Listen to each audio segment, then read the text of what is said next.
Voilà, donc je vous présente juste le défaut chaudière que j'avais. Donc ici j'avais les touches 40, 50, 60 et 80 qui étaient allumées.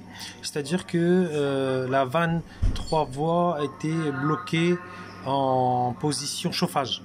Donc j'avais une vanne qui était bloquée en position chauffage. Alors que ce qui se passait, c'est que la chaudière, elle se mettait donc si j'étais en hiver, donc elle chauffait le chauffage.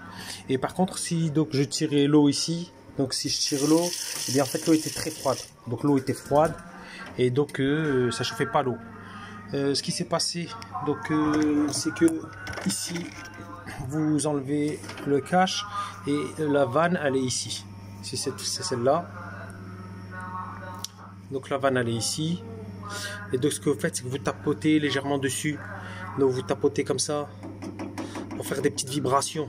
Donc ça sert à rien de taper fort, hein. Faites des petites vibrations et vous faites passer la chaudière en position été, ou vous faites passer après en position hiver, donc de façon alternative.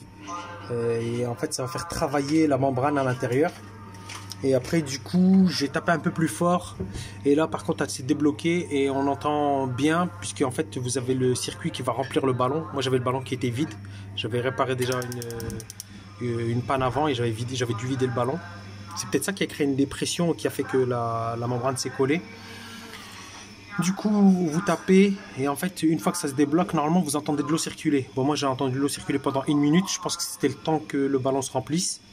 Et une fois que c'est fait, après plus de problème. Donc maintenant j'ai débloqué la vanne et donc j'ai de l'eau chaude et donc j'ai résolu ce problème de vanne bloquée en chauffage. Voilà, j'espère que ça vous aidera et que si vous avez ce même problème, ça vous permettra d'y arriver. Voilà, donc cette vidéo fait suite à une première vidéo où j'ai changé donc l'échangeur à plaque qui est derrière là-bas dans le fond, et j'ai changé donc un débista, et c'était le débista qui était certainement qui est derrière le moteur, donc c'est le débista qui est là-bas derrière le moteur que j'ai changé. Voilà, on le voit pas très bien puisqu'il est dans le fond, mais c'est celui-ci. Moi j'aurai bientôt le dégazeur à changer, on voit il est entartré, donc ça je m'en occuperai plus tard. Voilà, pour l'instant elle fonctionne, donc je laisse comme ça. Ok, bon courage à vous, au revoir.